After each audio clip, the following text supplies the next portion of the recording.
Please welcome Executive Vice President and Chief Customer Experience Officer, Liz Centoni.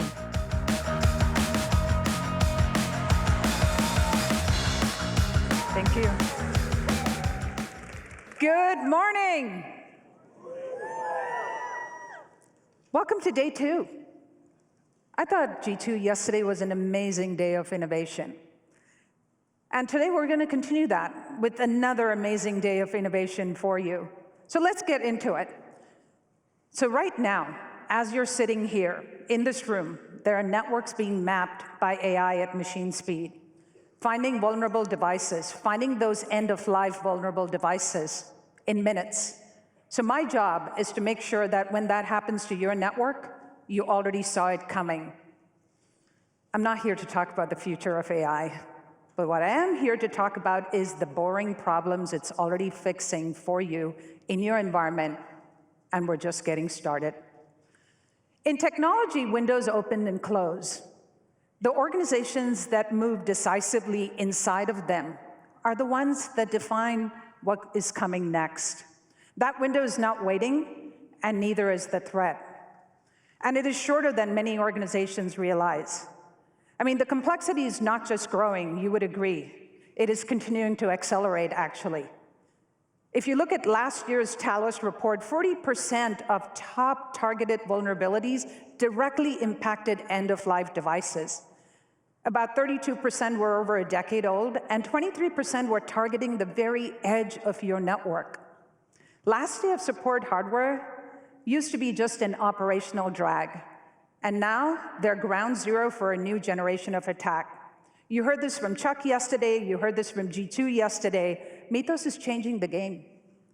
AI-enabled attacks can now map your entire network in minutes at machine speed, finding those vulnerable decade-old devices.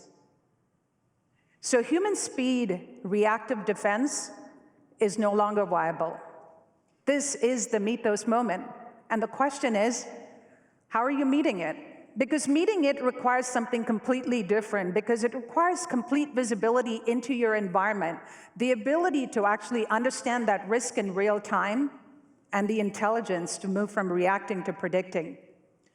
The reality is, all of us are facing this like massive patch avalanche. We're getting a huge onslaught of vulnerabilities that Mythos has exposed, and we're figuring out how to prioritize it. But the organizations that don't move decisively inside of this window, they're not going to get a second chance. I hear the same things every day, every time, spreadsheet after spreadsheet. But you still don't have confidence in terms of what are the assets that you really have in your environment. What is covered, what is not covered, what you decommissioned 2 years ago, but it's still showing up in your environment. That's not information. It's educated guesswork.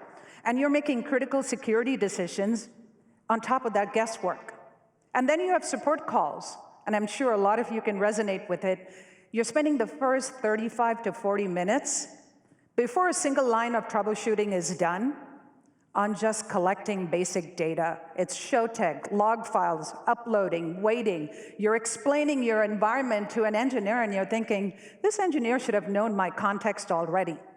And now that the threat is moving at machine speed, that 35 to 40 minutes is no longer a time that any of us can actually afford. That friction, the spreadsheets, the guesswork, the time lost before a single line of troubleshooting is done, that is what Cisco IQ was built to eliminate. Here's the honest version of what's been happening. We're asking humans, or we have been asking humans, to do something machines should have been doing for years. That's not a human's job. And now we have a better option, and the era of guesswork is over. The foundation to meet that is already in place. That is Cisco IQ. We went GA over 5 weeks ago, and as of this morning, we have 2,036 customers already onboarded. Last week, Dev, who's our chief legal officer, asked me, and I said, we'll get about 800 maybe, something like that. Amazing work by a lot of teams. A special shout out to the CX teams. This just puts a whole lot of pressure on us. It's like, do more, do it faster. Cisco IQ, the way I want you to think about it, is the delivery vehicle for all of your support services, your professional services. Cisco IQ is also integrated with Cisco Cloud Control that DJ and Jeetu talked about yesterday. So everything that you see in Cisco IQ is also available in Cisco Cloud Control. It's tied to your services entitlements, of course. So I picked 3 things to show you what these 2,000-something customers are already seeing. 1, seeing everything in your environment completely in real time, catching the problem before the business sees it, and when something does go wrong, and it will, a support experience that never starts from 0, it always starts from your context. So 3 areas. 2 of your peers are actually going to join me on stage and talk about the first 2, and I'll show you the third. And it starts with complete visibility. So here's a question I want you to sit with. Do you have a complete and accurate inventory of every asset that's in your environment and its current security status right now? Not as of your last audit, right now.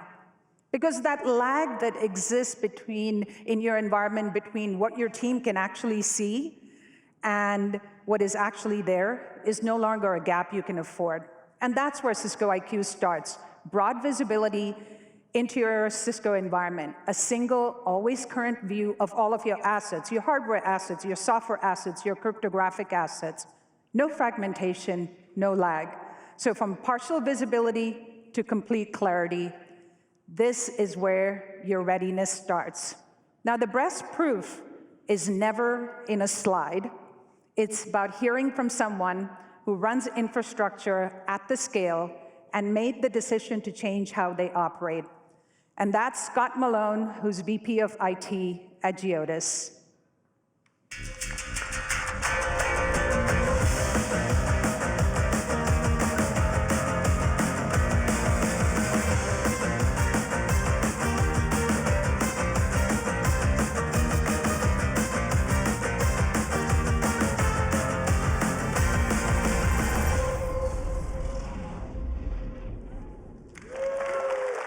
Hello, hello.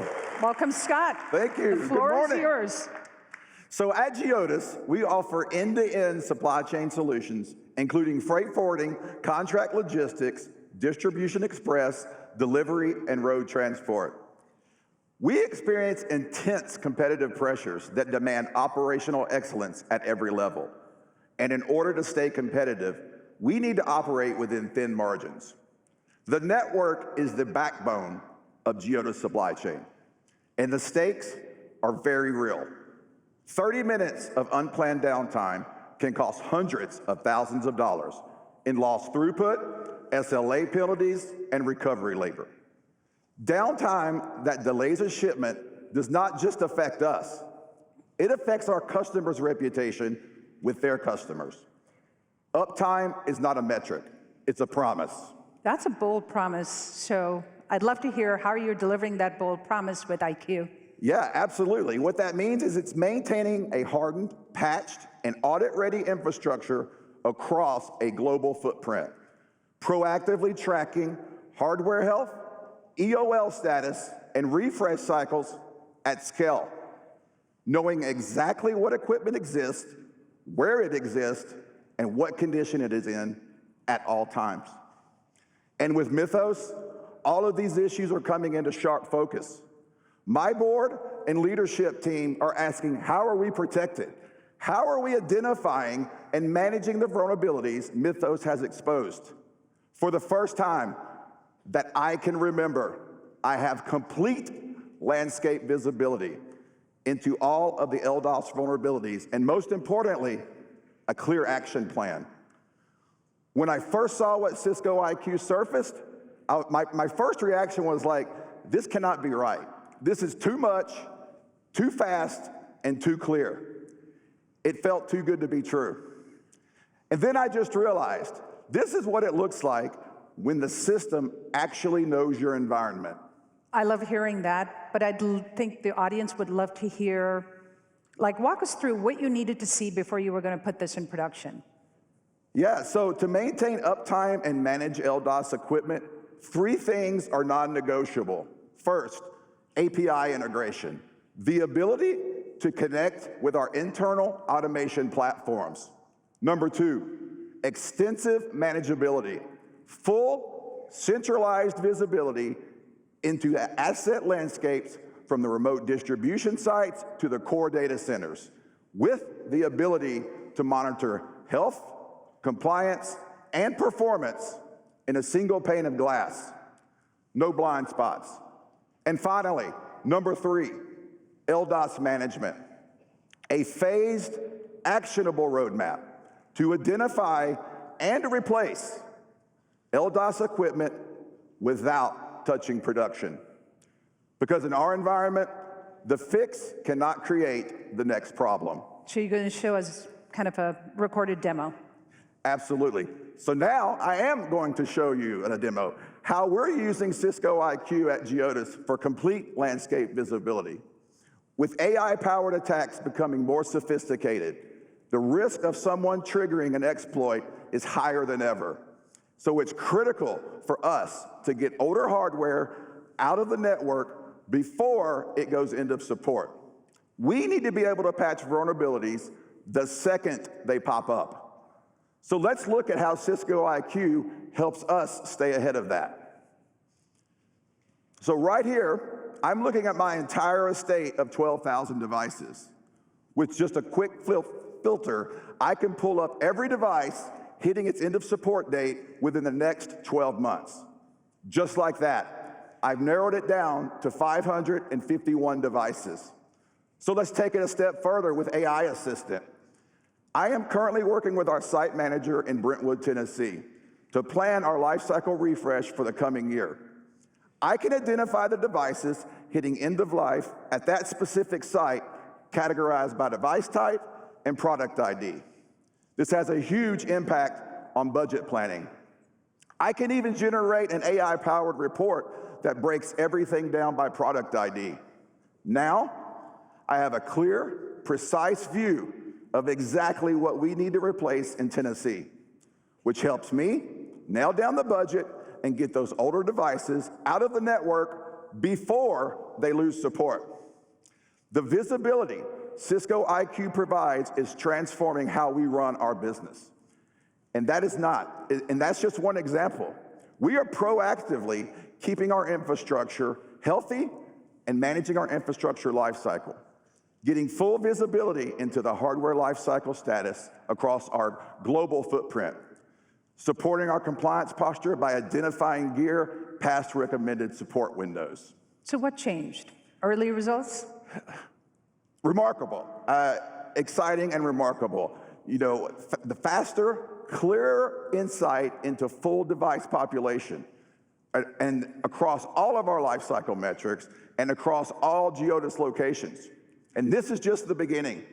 As we continue to expand in this competitive market, we will continue to drive efficiencies across all of our assets. Awesome. Thank you very much, Scott. Thank you. Appreciate it.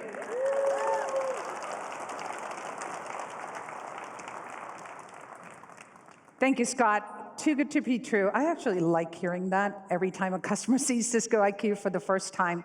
But here's what I would say. Complete visibility is good. It's not enough.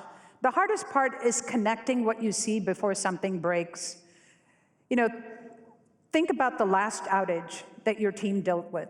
Not the one that had no warning, the one that in hindsight had every warning. There was a trail, there were multiple trails. It's just that nobody connected them in time.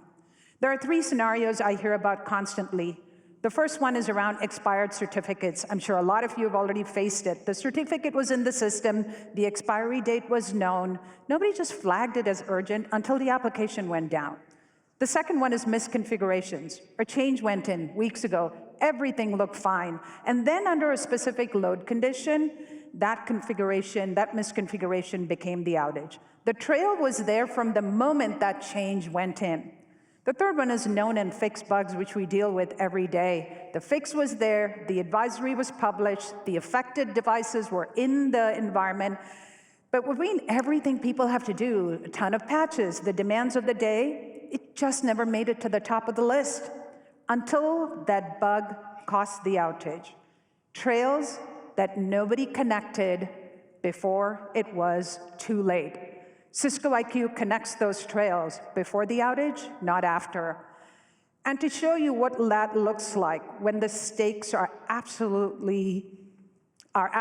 when there are zero maintenance window and downtime is not an option, we have John Hoenemier, who's Director of Data Network Security at GlobalFoundries.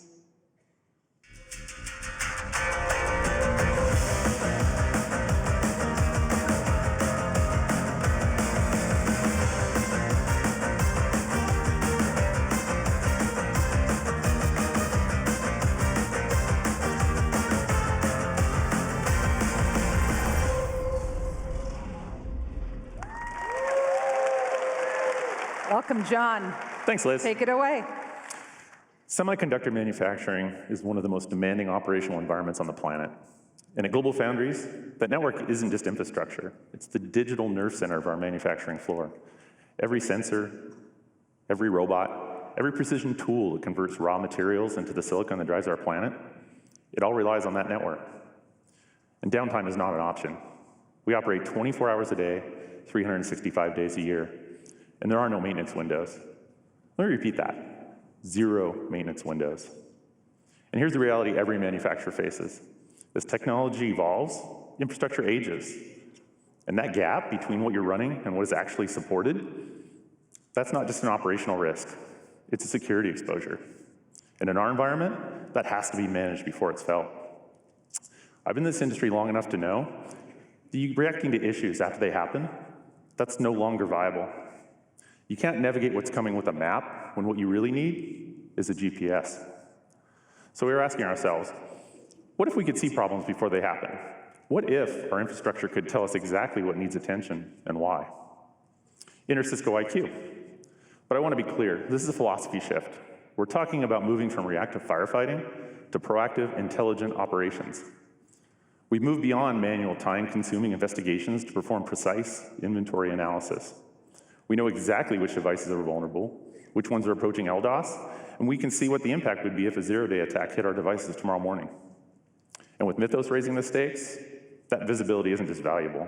It's the difference between a surgical response and a blunt force reaction that causes a production shutdown. Instead of broad remediation that risks disrupting the fabs, we respond precisely. Specific devices, specific configurations, specific vulnerabilities, all while keeping production running. So zero maintenance windows. I'd love to hear how Cisco IQ helps you manage that. Absolutely. Let me show you an example of what that looks like in practice and how we're actually using Cisco IQ to proactively identify and mitigate potential security vulnerabilities. Now, I can't show vulnerabilities in our real environment for obvious reasons, but here's an example of what that looks like. Cisco IQ makes it simple to pinpoint exactly which devices are exposed to a vulnerability. You can see here that I can just drill down, see specific details on threats, and instantly know my next move. I can also leverage the AI assistant to walk me through the entire journey. I'll tell it, hey, I think I'm seeing a defect on this device. Can you confirm it's vulnerable? And it does. It even flags other devices across the network that have the same exposure, so I know where to focus my attention. I can ask for workarounds too. For instance, with this web server vulnerability, it suggests turning off the server to mitigate the risk. However, I actually need that server running for my business, so I can't just shut it down. I ask it for other options, and it points me straight to a software upgrade.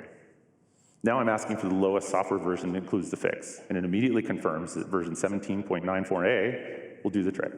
And just like that, I've got a clear path to get this vulnerability out of my network. It's really been a game changer. I have all this critical info right at my fingertips. With Cisco IQ, and without having to open an attack case or consult experts. I would love to know results. That's what we live for, customer outcomes. Absolutely. So, honestly, the results for us have been significant. First, we're proactively managing end-of-life devices and lifecycle planning. We're turning what used to be budget crises into strategic planning exercises. And second, we've drastically reduced the time to assess zero-day impact on our network. What used to take days of investigation now takes hours or less. And third, we're performing temporal modeling, and we're doing that to see risk profiles, licensing impacts. We're even running refresh scenarios. We're strengthening our business cases and operational planning in ways that we couldn't have imagined. But really, this is just the beginning. What we've accomplished with network infrastructure is just the first steps of our journey. We're now building something even more ambitious, a fully integrated, AI-powered observability platform across our entire IT ecosystem. One that doesn't just detect problems, it actually predicts them and reacts. So at GlobalFoundries, we're proving that mission-critical environments can transition from reactive legacy systems to proactive AI-powered operations, and we can do that without massive disruption. Awesome. Hey, a big thank you to two of my co-presenters, John and Scott. Thank you. John, you know the moment you said that line, I was going to steal it, a GPS versus a map. It's going to show up in all my presentations. So I just want to say, that is the clearest way I've heard anyone describe what IQ changes. Here's the way I'm thinking about it, is you were never lacking the data. You had the data. You just didn't have a system that knew what to do with it. So you have the visibility, you have the foresight, but the reality is things will change. So I want you to think about the last time you had a support experience that actually started with full context instead of from zero. And it brings me to my third area. So the change that we're making is the moment a attack case opens, your full environment is already there. Your topology, your config history, your prior cases, it's pre-populated before anyone starts. I mean, think about what that replaces. It replaces that 35 to 40 minutes that you spend, your team spends upfront, pulling logs, running diags, uploading files while the business is watching before a single line of troubleshooting even happens. Here's what it looks like right now. It's like a VPN tunnel goes down, 1,000 employees get locked out, the operator opens a case in Cisco IQ. Because IQ already knows that device, everything is already gathered. The case opens with full context, not from scratch. And when our engineer actually joins that call, our AI has already routed the case to the right engineer, and it does happen 88% of the time. So when they engage, they're not asking you what's broken, they're already starting to troubleshoot. Here's the thing, your engineer does not brief TAC. TAC briefs itself. It's nothing lost in a handoff, nothing repeated in an escalation, nothing starts from zero. All of these capabilities that we talked about here are running in production. A system that works before you ask, resolves before you feel it, and never feels like it starts from zero. That's Cisco IQ today. So let me show you what's coming in July. The first one is quantum-ready assessment. With Harvest Now Decrypt Later attacks, you're already under attack. So we build the capability to help you identify your exposure, assess your readiness, and build a phase plan. The second one is Cisco IQ on-premises air-gap deployment mode. Same intelligence, your environment, your rules. The third one, and this is a feature that a lot of customers have asked for, peer benchmarking.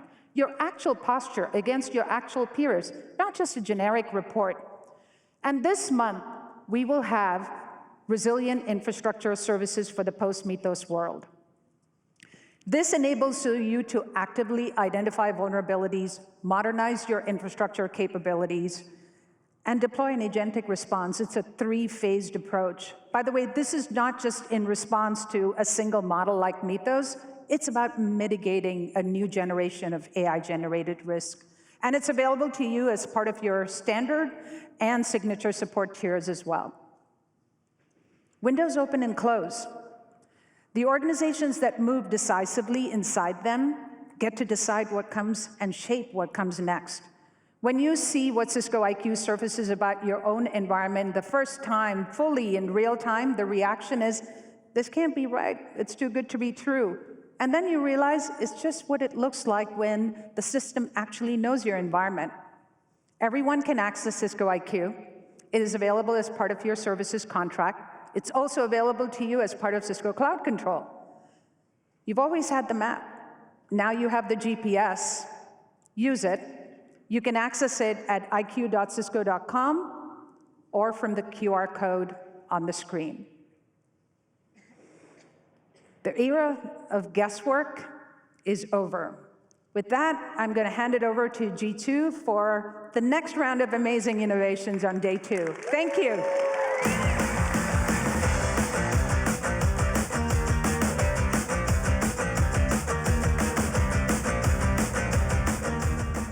All right, how's everyone doing? You ready to have some fun? We're going to have a lot more demos today. We're going to have a lot of fun. So yesterday, if there's one message that you we changing the slides? I could present Liz's slides, but she's way better at it. Okay, great. Yesterday, if there's one message that you take away from us, is that we are an integrated platform that's a co-designed full stack. The core foundation is silicon and optics. We build systems on top of that. We have compute, data. We have custom models for networking, for security, for time series. We've got applications and agents wrapped with security and observability.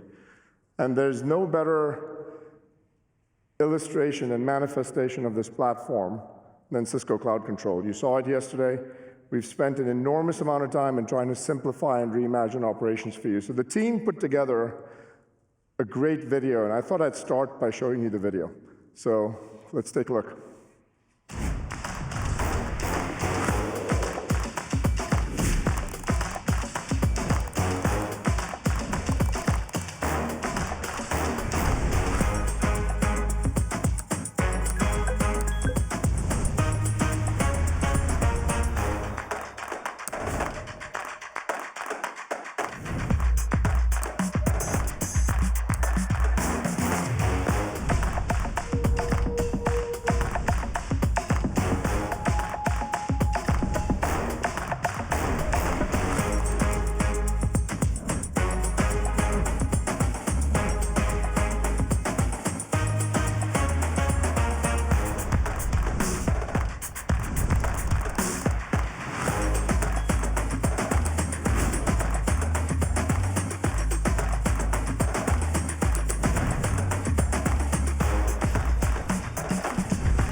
So, you know, yesterday I had the privilege of talking to many of you, and there was so many of you that came to me and said, hey, this is amazing that I can actually now have codecs right within Cloud Control, and I can start building my own applications within Cloud Control. So that was something that I heard a lot of enthusiasm about. And so, you know, as we start to think about that, one of the reasons why you build these applications, you want to drive outcomes. And the outcomes that we talked about yesterday were these three outcomes, which is we want to make sure that we can help you build out the AI-ready data centers. We want to make sure that you have future-proof workplaces and that you have a fully resilient infrastructure. Now, what we've done at Cisco is we haven't just talked about this as a PowerPoint slide. We have organized our entire company around it. So in my organization, there's one person that's actually in charge of AI-ready data centers. There's one person in charge of future-proof workplaces, and there's one person in charge of digital resilience. So what I thought I'd do is have that individual and their teams come up and start showing you the kind of possibilities of the things that we can do. And by the way, there's one other thing you'll pick up over here. Every demo that you see today will actually originate and start from Cloud Control, right? So let's start by having Tom Gillis, my good friend and someone who runs our data center business as well as the security business. Come on up, Tom. Jeetu. How are you, buddy? How are you? Good, good. So what are you going to show us today? The power of the platform, right? We've talked about it. Integration can do remarkable things. There's three things that we're going to show everybody. Yep. We're going to show an integration that can bring together the networking world of a Kubernetes environment with the networking world of a VM environment, all in one frame of glass, all controlled by Cloud Control. Then we're going to talk about I think one of the more interesting innovations that Cisco's delivered, which is Live Protect. And let's riff on that a tiny bit. In my opinion, Live Protect is not just a feature. Live Protect is a step towards a change that we together, meaning everyone in this room, a change we need to make, which is a new operating model for infrastructure. The old operating model of let's build a data center design, let's prove that design, harden it, deploy it, and then try never to change it, right? That philosophy has got to change in a post-Mythos world. Things are changing constantly. We're going to bring the CI/CD kind of cloud operating principles of lots of little changes. We're we're going to bring that to data center infrastructure. Yep. So this is a big deal, right? This is not just a feature, this is a principle. But we need everyone in the room to help us, right? Because this is a mindset shift. We're going to give you the tools to bring these rapid, smaller changes into the infrastructure, and we need you to lean in and adopt and think differently about how you manage your gear. So Live Protect is a big deal. We're going to see it live, in action here. And Jeetu, one of the things you and I were talking about down below is where are we at with Live Protect? So one of the things I think is great about Live Protect is that many people in this room are already using it. So we have more than 1,000 customers that have downloaded the NXOS software that has this Live Protect capability built in. You probably don't even know. That's the whole point. We want to make it frictionless, super easy to deploy. 1,000 customers that are Live Protect enabled, and we have 2 customers where we've actually given them shields that are running in production.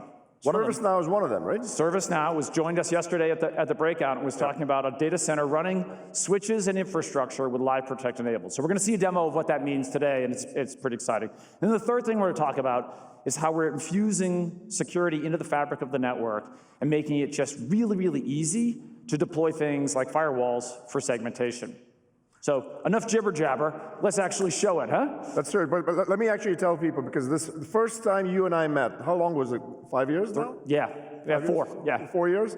4 years ago. At RSA. And we were having dinner, and Tom says, Jeetu, we got to make sure you fuse security into the fabric of the network. Yeah. And you've actually made that happen, so congratulations to you. Thank you, it's the power of the platform, right? And I think when we do it, we can transform how everyone uses security and make it just way, way, way easier. All right. Proof is in the pudding. So we're fortunate today to have Shweta, who's one of the leaders from the Nexus team, Director of Product Management, and a consummate networking professional. Shweta's going to walk us through a demonstration of all these technologies. By the way, Tom, I know you know this, but she's a rock star. Well, let's let her do her thing, and then I think it'll speak for itself. You will all see why she's a rock star. Go ahead, Shweta. Thank you, Tom. Thank you, Jeetu. Thanks for having me here today. Now, for our first demo, I'm going to showcase how we are bringing unified visibility and policy across Nexus One and Kubernetes environments. Our journey today begins in Cisco Cloud Control. Now, when you first log into Cisco Cloud Control, what you get to see is a single unified view of your entire global data center network footprint. Now, Jeetu, we heard you speak about this extensively yesterday. Shweta, so that's the global view of everything that's running. Can you drill down into details about like device inventory? Can you show us what's what? Yes, Tom. Let's get to see the inventory view here. So when I navigate into the inventory view, what you see here is it provides a centralized, filtered perspective of your assets across all your sites. It also provides insights into the health, the reachability, the compliance, and the PSAT impact of all your devices from one single view. And by the way, just so everyone's not confused, what you're seeing with inventory over here and the view that Shweta is showing is the ones which are with associated to a controller. Correct. What Liz just showed was the inventory of things that are available and entitled but not associated. Correct, and we sync those two. Yeah, so we're going to give you a comprehensive view of what you've got, what's in support, what's not in support, what's the status of that. And I'm going to argue in this post-Mythos world, that's the hardest part. Yep. Just figuring out, what do I got? Where do my holes are, okay? And then we're going to show you great ways that we can actually protect this. So Shweta, let's drill down into a detail. What's happening in one of our data centers? So let's go back to the topology view here, and I'll zoom into one of these environments. I'm going to click on this Miami campus right here, and let's take a closer look. Now we are inside Nexus dashboard without having to re-log in, right? Now what you see here is a standard spine leaf fabric, and to this fabric is connected a complex Kubernetes AI cluster. Now, this is exactly where the challenge begins, right? For most NetOps teams, this is the end of line of visibility. What you see here is what they see. They see the fabric, they see the connectivity to the cluster, but once this traffic enters inside this cluster, this Kubernetes environment becomes a complete black box. Okay, Shweta, so what you're saying is this view shows us what's happening in the data center, but that little tiny green icon down the bottom, that's actually a complex application with lots of moving parts, but the network can't see it? That's right, Tom. They do not see what the platform teams get to see, right? So there is a clear disconnect in visibility across both these environments, and what that results in is a lot of operational friction and finger pointing, right? All right, can you show us the power of the Cisco platform and solve this problem? Absolutely. So let me show you what we have done to actually bridge this visibility gap. So watch what happens when I click here. Boom. There. This AI Kubernetes environment is no longer a black box. And we can see that complete path all the way from the pod to the fabric to the external services. Okay, Jeetu, you talk to customers all the time, right? Everybody has some mixture of VMs and containers. That's right. What's the trend there? The trend is that you actually are starting to see a skyrocketing amount of Kubernetes containers because of AI workloads. Right, that's all Kube as well. You still have VMware workloads as well. And we'll probably have it forever, right? So bringing those two worlds together is really powerful, Shweta. Exactly, Tom. And visibility is just half the story, right? We haven't even spoken about policy. So let's talk about control, right? Now, historically, we have established that NetOps teams and platform teams have always operated in silos. What that means is that they've created their own workflows, their own policies, and their own operational models. And that obviously resulted in a lot of fragmented security across these environments. But now, with our integration into Isovalent, what we have done is we are able to synchronize these policies as well across these two domains. So let me show you how that's done. I'm going to click on security right here, and what you see are 3 policies. Now, 2 of these are traditional fabric policies, but the first policy that you see right here, this is a security policy that was created in the Kubernetes environment, but now Nexus Dashboard has a way to provision it and also enforce it across the entire network. Now, when I click on that policy, what you see now is an end-to-end flow fully validated all the way from the pod to the external service. That's really nice. So if I've got a PCI requirement and it covers an application that has VMs and containers, I can implement that with one pane of glass, no more manual syncing, spreadsheets, et cetera. Exactly, Tom. We have eliminated all that cumbersome manual operation across both these environments and have fully automated this workflow.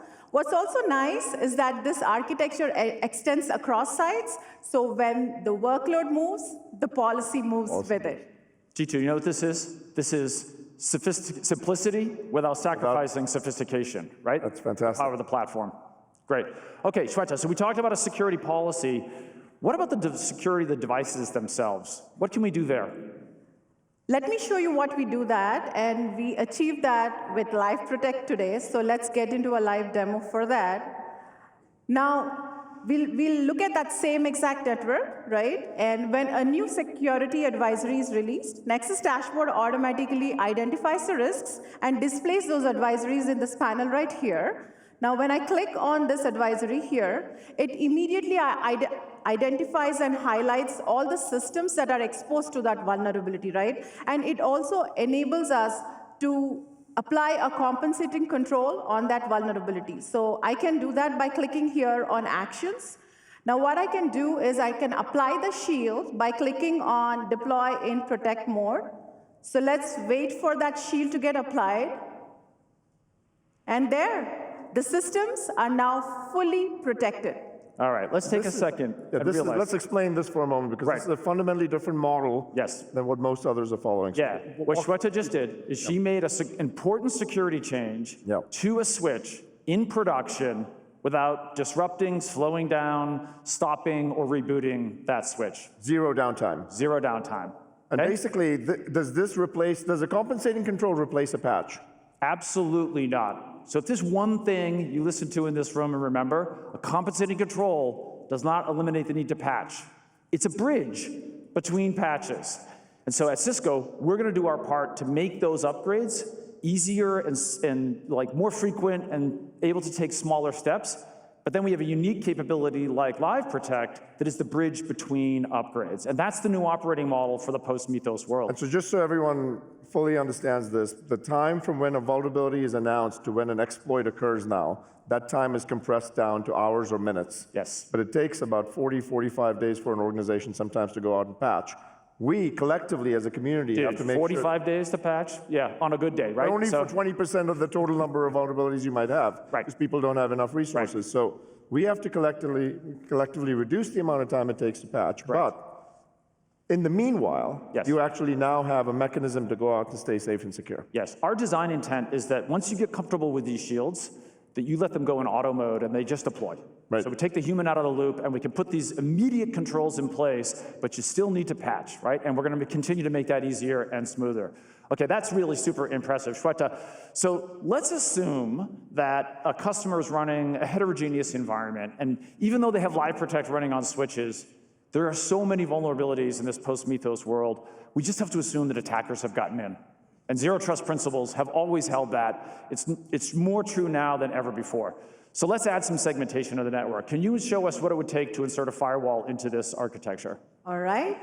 Let me insert a firewall for you, Tom. So it's the exact same network where you're talking about, right? And now, traditionally, if I have to insert a firewall between my AI pod workload and legacy app workload today, what that requires me is to connect a third-party firewall appliance and hairpin all my east-west traffic to that firewall.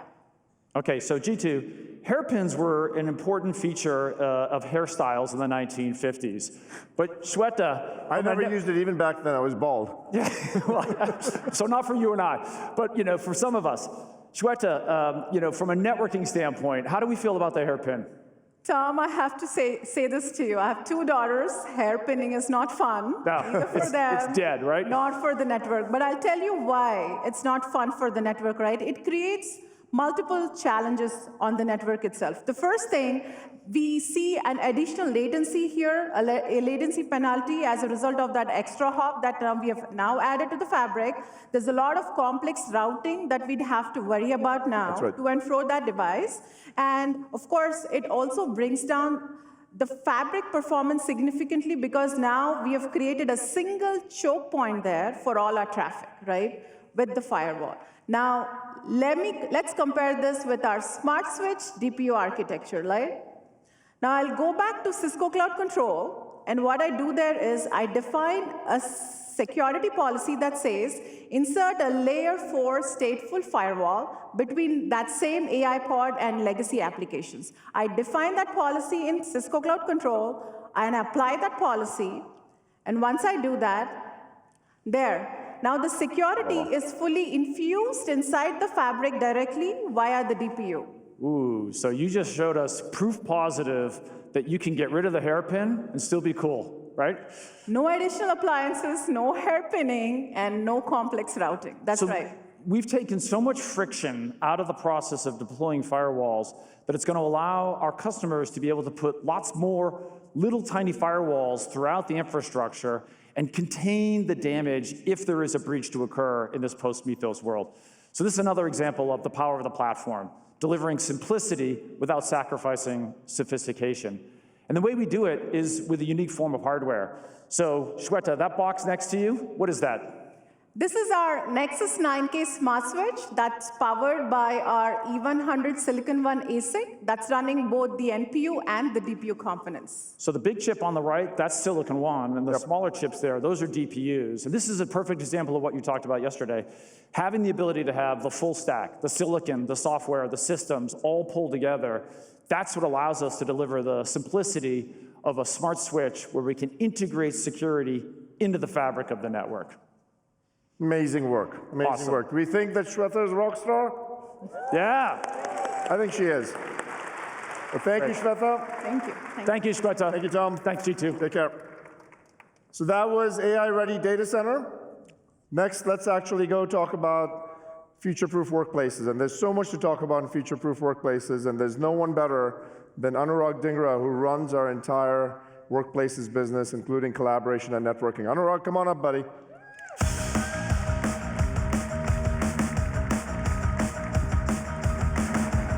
How are you, man? Good. How are you, Jeetu? So what are you going to show us? Exciting day for us. It's an exciting day. It's an exciting couple of days. It is. So yesterday, DJ showed Cisco Cloud Control and the amazing capabilities it has. He talked about AI Canvas. He showed a troubleshooting example. But Cloud Control can do way more than that. So what I'm going to talk about is 3 other things. And the idea here is how do you move on the autonomy dial and let the system take care of several things itself. So I'm going to talk to you about ambient agents that are constantly on and monitoring the system. I'm going to talk about actions that agents can take. So it's not just about troubleshooting and giving you information. They can actually change config. They can fix things. And then a very critical piece is how do you make those changes safe in production? And this is where the digital twin comes in. We're announcing that here at Cisco Live. It's an amazing capability for humans to pre-validate changes, but agents can use that too. And then when you connect it all, you then extend that into an autonomous agentic loop where you can start to hand over certain tasks to agents. And this is such a breakthrough because what you've done basically is that I'm going to have these agents working on my behalf all the time in the infrastructure, number one. Yes. Number two, those agents will do deep reasoning and be able to figure out what can be done so that if I find some problem, I can respond and remediate that problem. Right. But I'm not just going to go ahead and implement the policy. I will spin up a digital twin, pass live data through it, make sure that the policy doesn't break anything, and if and only if I feel comfortable, then go ahead and make sure that I deploy the policy. Exactly, and that is very important because we want the customers to be able to choose what they delegate and when they feel confident in delegating. And these tools that I'm going to show you in a demo, they build up that confidence over time. You know, you can have full autonomy today, but are you ready for it? Right. How do you trust the agents? And that's really what this is going to show you. So you're going to make sure that you give customers the choice to say, hey, if you want to go fully autonomous, have at it. Exactly. But if you want to actually make sure that you have the agent earn your trust, yes, do that before you do it. And that's a choice that you can all individually make by yourselves. Exactly, that's the idea. And so we're going to show that all in a live demo. We're going to move over there in just a minute. Okay. You're going to help me with the demo. I'm going to help you with the demo. Here's the scenario. You and I and our digital coworkers are going to set up a video conference room. And we're going to do it all in Cisco Cloud Control. All right. And you know our collab team has amazing agentic AI for people. They build really beautiful devices. They have new devices they're announcing here. So why don't we take a look and then we'll jump into the demo. Let's take a look.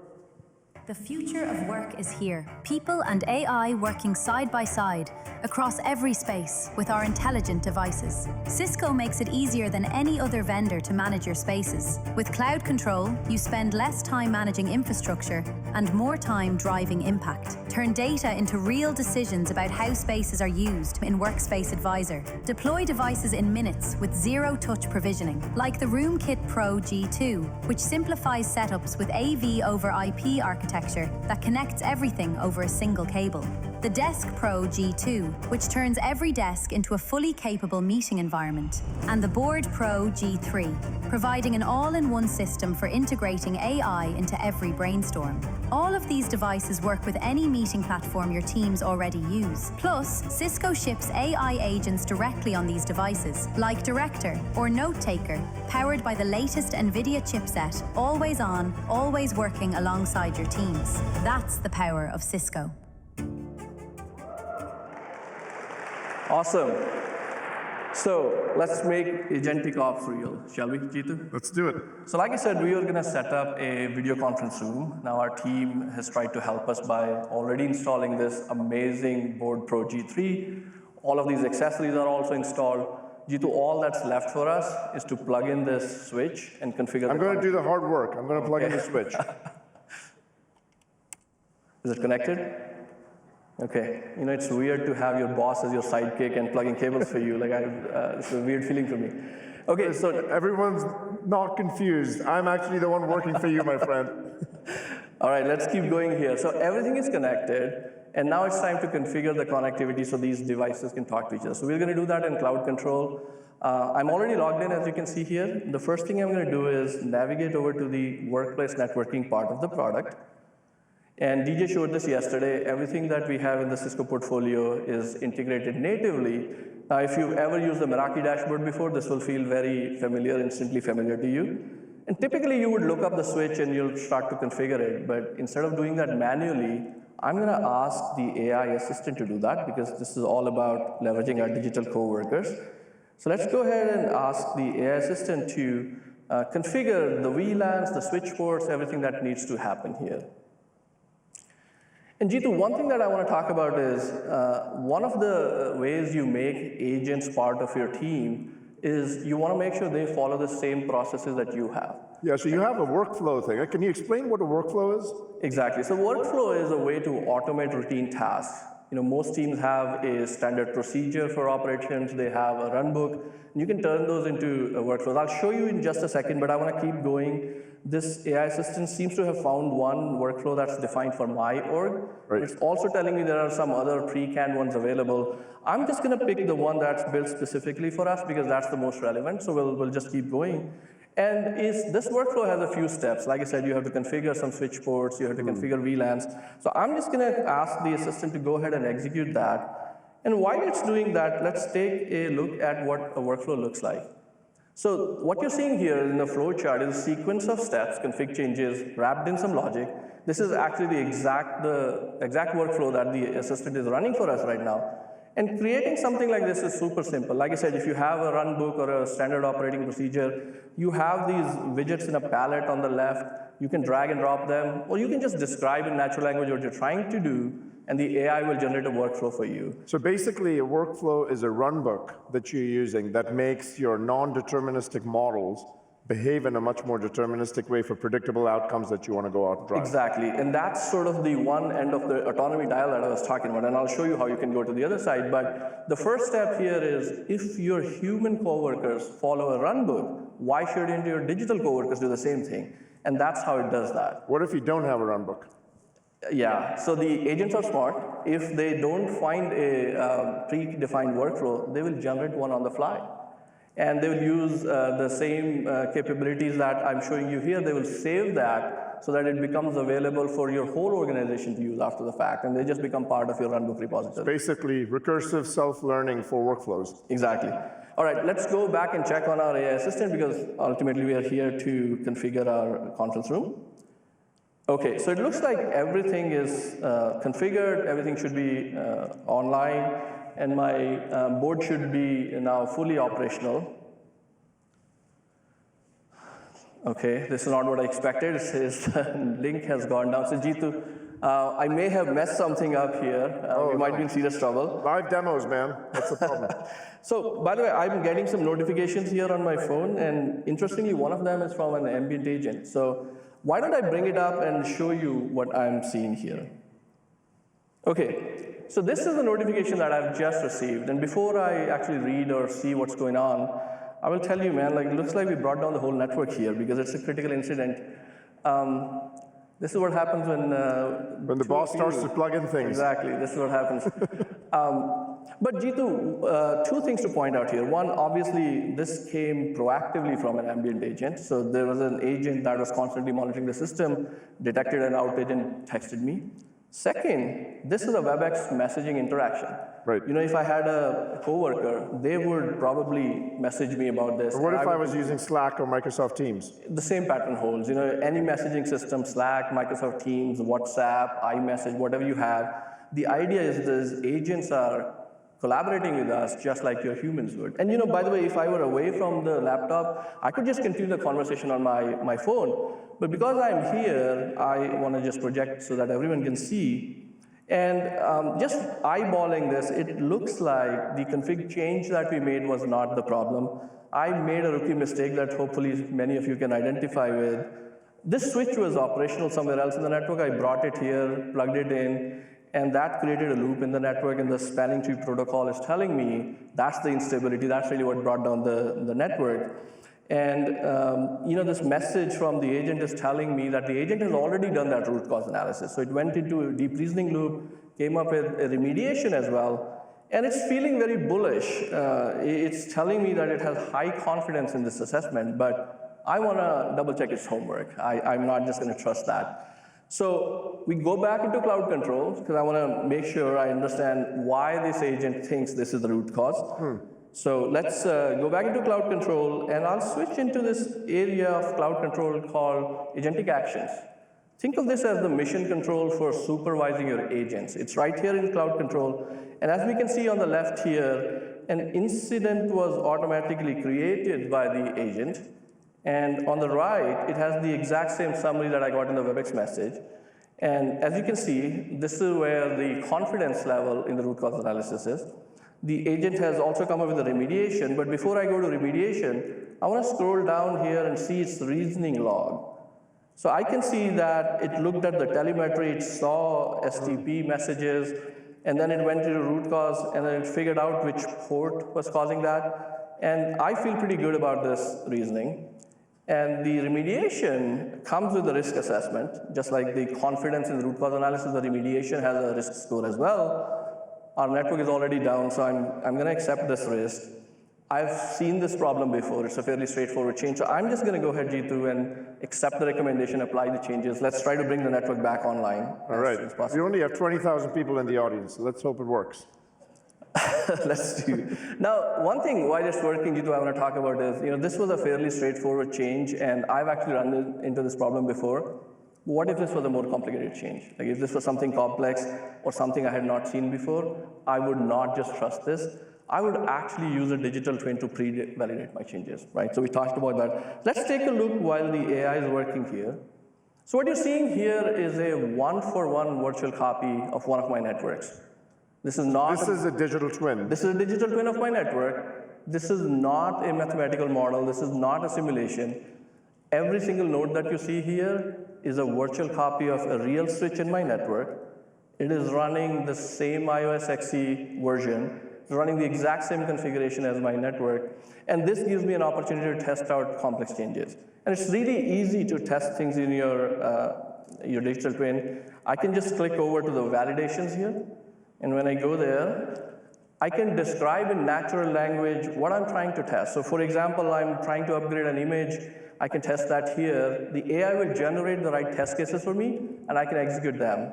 So you can see on the right is a previous run that I did. I was trying to make some access control list changes, and the AI helped me come up with these test cases automatically, and I was able to validate that those ACL changes won't break any of the flow in my network.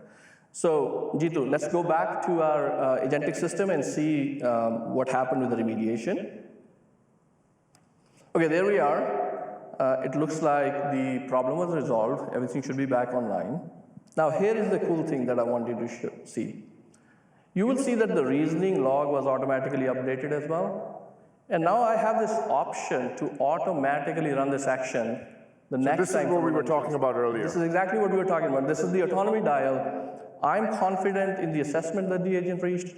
The remediation made sense to me. It has recovered my incident. I feel good about just letting the agent handle that in the future. All I need to do is just click here, and this type of a problem in the future will automatically be fixed. I won't even have to. But that is a choice that every company and every administrator can make when they start feeling comfortable. We don't need to force that. Exactly. So the agents will tell you their confidence level in the assessment of root cause. They will tell you the damage that remediation can cause. And then you choose if you're comfortable handing over control for that category of problems. Yeah. Not just that problem, it's a category of problems that the agent can then start to do autonomously. So that's how we go from a agentic system that humans are interacting with to a completely autonomous system. Okay, so our system should be up, completely online. There's only one more thing left to check. Jeetu, we are setting up a conference room. I want to make sure this is going to give the most amazing audio and video experience as well. And how do we do that? Again, in Cloud Control. The Collab Control Hub is embedded right here, as you can see. I don't have to switch out of this tool. I can stay in Cloud Control. And if I just go to the collab area of Cloud Control. By the way, this is, you have now moved to the Control Hub, which is the administrative console that manages WebEx. Exactly. And you've been able to go there, but it's all within the same interface. Yeah, and it's all in Cloud Control, no context switches, it's right there. Now I can see everything is online here, and if I just go down here, I can see all the sensors. The lighting seems quite dark here. It was maybe not a good idea to put it in the middle of an arena here, but we can come back and fix that later. I'm pretty confident this device is up. I want to give it a spin. Are you ready for a shot? All right, let's give it a shot. Okay, so let's bring up the self view here. Okay, let's go into camera control.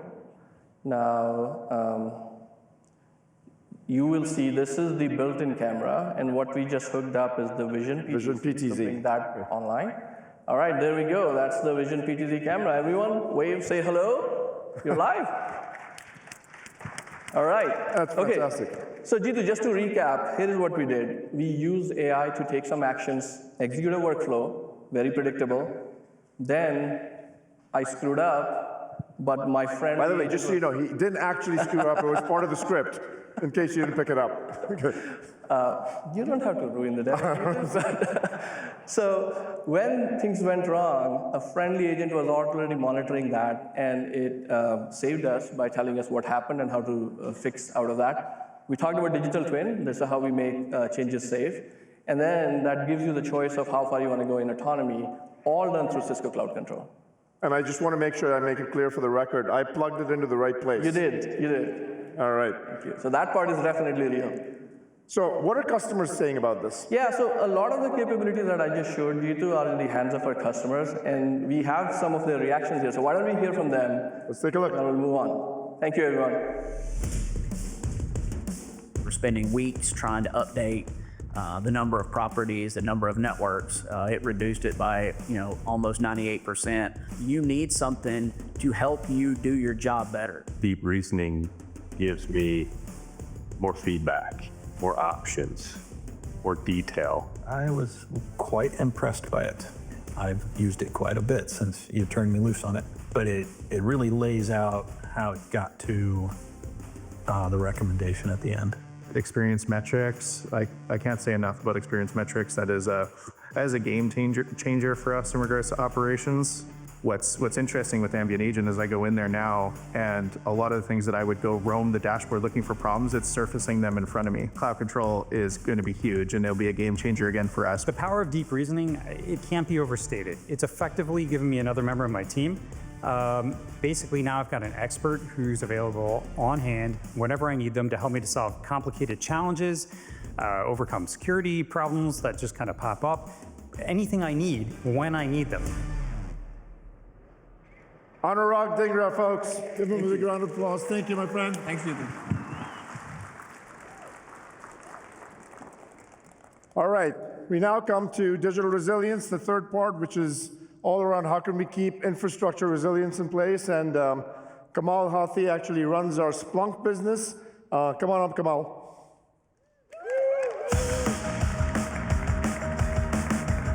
Hey, thanks, Jeetu. How are you, man? I'm doing great, thank you. I need to get a Splunk t-shirt. I've never gotten one. You had me at resilience. That's the tagline. That's the tagline, sorry. Yeah. So, can I get one? Do I know someone who can get me one? Let's see how the demo goes and we'll talk. Okay. Yeah. All right. Okay. What are you going to show us? So first, it's amazing to be here. Great to be in this amazing event. And we have a ton of new announcements and innovations. And what we want to do today is really sort of paint in living color and show in action demos of some of these things. And the way we are going to do it is focus on three things in three categories. The first one is what you talked about before as well, is to operate at machine scale. That's what, because with agentic systems, with AI, data is just coming in, there's a lot going on, and the scale is just becoming literally insane. So we're going to operate at machine scale.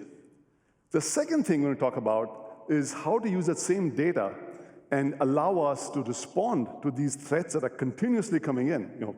Post-Mythos world, things are happening fast, to respond at machine speed with agentic solutions.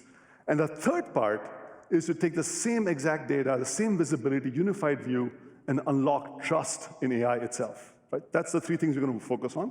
Awesome. Now, Jeetu, in yesterday's keynote, we saw today as well, cloud control is amazing. You and DJ showed some fantastic things. But adding Splunk in, I think, will supercharge what cloud control can do. Unifying data across application, network, infrastructure, even AI, all in one place, is what's really impactful. So for that, I've got my friend Patrick Baumgartner, who's going to show us an amazing demo to take us through that. Right. Patrick, what does your t-shirt say? There's observability, and that's one of the things we're going to be talking about today. All right.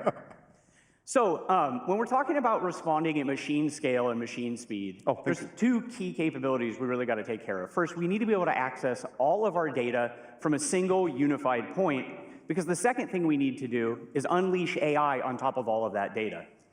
And really a key ingredient that, and we're delivering both of those things right in cloud control. And a key ingredient to that is Splunk. And we're using Splunk to power the Cisco Data Fabric.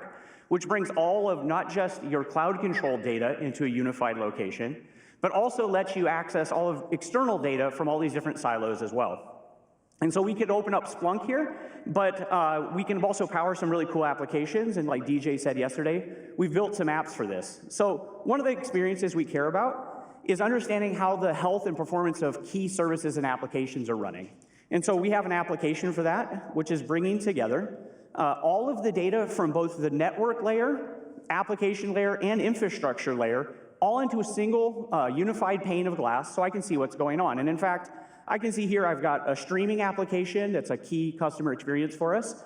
It's unhealthy, it's got high app latency, but because we can unify all of this data down into one place, I can get a full 360-degree view. So I can see my Kubernetes infrastructure is actually healthy, but there's still something else going on. So we want to go investigate this a little bit further. So Kamal, how do you think we should investigate it?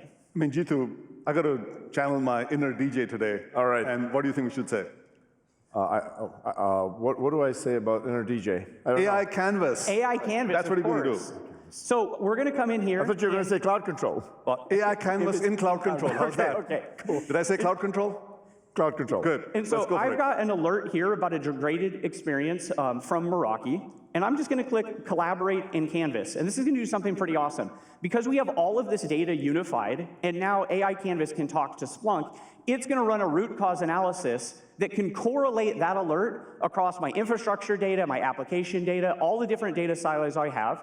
And it can start trying to figure out exactly what's going on here. And you know, if I was doing this myself, I'd have to be opening up different dashboards. I'd have to be talking to different teams. It could take hours, maybe even days to figure out. And instead, you know, in about 30 seconds here, the AI went ahead and figured out if it looks like it's a network path to an application issue. I can see the blast radius of the different spots around the world that are located. And of course, I've got a full analysis of the investigation. So I get an executive summary that's telling me it looks like it's outside of our infrastructure. It's something between the ISP and our apps. And just like that, you know, we've taken data from tons of different silos, unified it together, unleashed AI on it, and really taken hours of work down to, you know, in this case, about 45 seconds. It's amazing. That is amazing. Yeah. And, Thank you. Big round of applause for Patrick. Thank you. Now, the thing to note here, as Patrick said, this would have taken literally hours. Right. And not only hours of work, but more importantly, there's multiple teams, multiple silos, lots of finger pointing. And here, it was quick, was simple, and it just worked. And it had cross-domain telemetry that actually got correlated together in AI Canvas. And that's the power of combining Splunk with cloud control. Cloud control. Right? Cool. So now, the same machine data that we have been talking about is really important to unlocking this ability to respond at machine speed.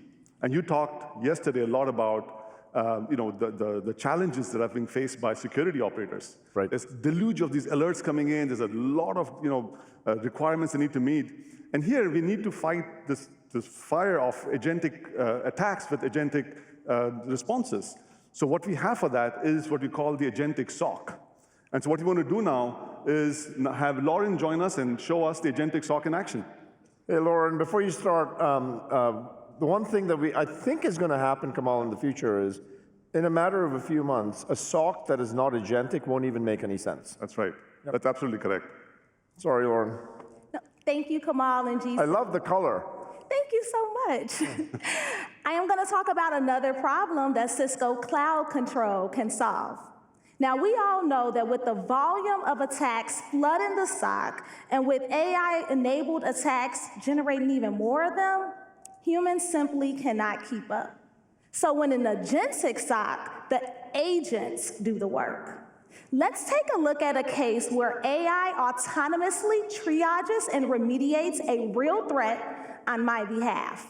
So we're starting here in Splunk Enterprise Security, fully integrated into Cloud Control. Right away, we see a summary of the work that the agents have already completed. And remember, this is happening 24/7. The triage agent's job is to cut through all this noise, and it determined that 92% of these findings were false positive. So it surfaced the real threats to the top. We're going to take a look at this finding impacting Mia Chen. Now, the triage agent has already determined that this is a true positive, and it's already given us more context behind why it even came to that conclusion. So we can see a summary of what it's done. We see the justification, the tools that it used. Notice, the AI is using both Cisco and third-party tools to come to its conclusion. And we also can see the evidence that it gathered. We understand that a file was downloaded from the web, and immediately after, there was some connections made and a new process chain was kicked off. Right. That's pretty common with social engineering attacks, right? After the payload ran, the machine started making periodic callbacks to a rare command and control infrastructure. At that point, the agent confirmed with Cisco Talos' reputation that it was indeed a known issue. It's pretty amazing, right? Come on. I mean, it's pretty good. But I mean, you have a set of agents working for you. So what else can we find out? What else can they do? There's absolutely more. We have the guided response agent that has already scoped containment and remediation based on our organization's standard operating procedures. We see that the agent has pulled evidence from Cisco Identity Intelligence and Exposure Analytics, and it has determined that Mia Chen is an intern with no privileged roles, and her device has low business criticality. At that point, based on this context, the agent automatically executed containment. And the first thing it did was isolate the host from the network using EDR, and it blocked the malicious IP with SASE. The agent even went on to create a ticket for the help desk to contact the user and coordinate device recovery. This entire threat was triaged and remediated by agents in minutes. That is the Agentic SOC in action. Thanks, Kamal and Jeetu. You know, good job. I've seen this demo a couple of times in rehearsal. Every time I hear Lauren do it, I get more excited. There you go. That's what we want. Jeetu to be excited. There you go. All right. So look, but this is really important. What Lauren showed us was a set of agents, we only showed a couple of them, running 24/7. And they are doing the hard work of helping this overwhelmed SOC operator. But also, really, really important, as Lauren showed, there's a whole set of verifiable detail that is there to help the human operator gain trust in the agent, and via that now delegate the tasks. Right. That is a critical part of what happens. The whole notion of trusted delegation is so important. That's right. Now, talking of trust, now you and I talk to a lot of customers, and one thing that keeps coming up over and over again is, how do I trust my agents? How do I trust this AI? What do I do about it? And so we've been investing a lot in this idea of observability for AI itself. Mm-hmm. And a big part of that was recently we acquired this company, Galileo, and yesterday you introduced some of the founders. And so today we've got Atin, who's a co-founder for Galileo, who's going to show us Galileo in action. Here's the crazy part. This is Atin's second day at work. That's right. This is typically how we do orientation. Come in front of 20,000 people and start doing demos. And he doesn't even have a Splunk t-shirt. Doesn't have a Splunk t-shirt yet. We'll get him one soon enough. So Atin, welcome to Cisco. Second day, you got your badge. Show us what Galileo can do. Well, firstly, thank you. And in 2 days, I've realized we clearly also onboard at machine speed. All right, so I'm here to talk about agents and trust. So AI agents, as you know, they've clearly evolved from simple chatbots answering questions to multi-agent systems making critical decisions in production. But the big question is, how can you observe and control these agents and trust them to do the right thing? I'll show you how. So here, what you see in front of you is an agentic e-commerce application. It has multiple agents running behind the scenes. You can buy things. Sarah, who's a customer, recently purchased a pair of headphones which stopped working. So she goes to the Volt agent and asks it to pull up a receipt. Now, behind the scenes, this triggers a multi-agent system. It does a user lookup, a policy check, and decides to issue Sarah a refund. Once this completes, you'll see that. So yes, here, so first she sees the receipt. So she confirms that these are indeed the headphones she purchased and that she paid $700 for it. So now she asks for a refund. Now this triggers the refund agent. It'll do the usual user verification, It'll make sure that the product is eligible for the refund, and finally decide to issue Sarah a refund of $1,200. That's a good deal. We should do this all the time. Yeah, I think Atin's previous startup kind of went bankrupt because of this. Exactly, had to start all over again. Yeah. So for the audience who didn't notice, 1,200, it's clearly higher than what Sarah paid for. And while this makes Sarah happy, imagine if this was your business. And when millions of such transactions happen with agents every day, agent trust becomes critical. So this is where Splunk's agent observability platform comes in. Now today I'll show you three things. How do you identify these kind of nuanced issues agents make in production? How do you measure them? And then how do you prevent them from happening at runtime? So what you see in front of you is what we call the agent graph. Now this gives you a bird's eye view of your entire agent system, every single tool call, every LLM call, including deep analytics and telemetry into each component, as well as the paths taken by the agents. Now, agents fail in nuanced ways. Something we offer is signals. Now, signals are designed to surface the unknown unknowns, the things that you did not expect the agents would do. So if I zoom in here, you see Splunk immediately identified refund issue mismatches, something that we just saw. So you step into this, it gives you a clear description of what happened, a suggested action, and if you want to apply this to all your agents, you go ahead and create a metric. Now the system will give you an optimized prompt, you choose the model of your choice, all these are set for you, and now in one click you have a metric. This is why we do live demos and not slides.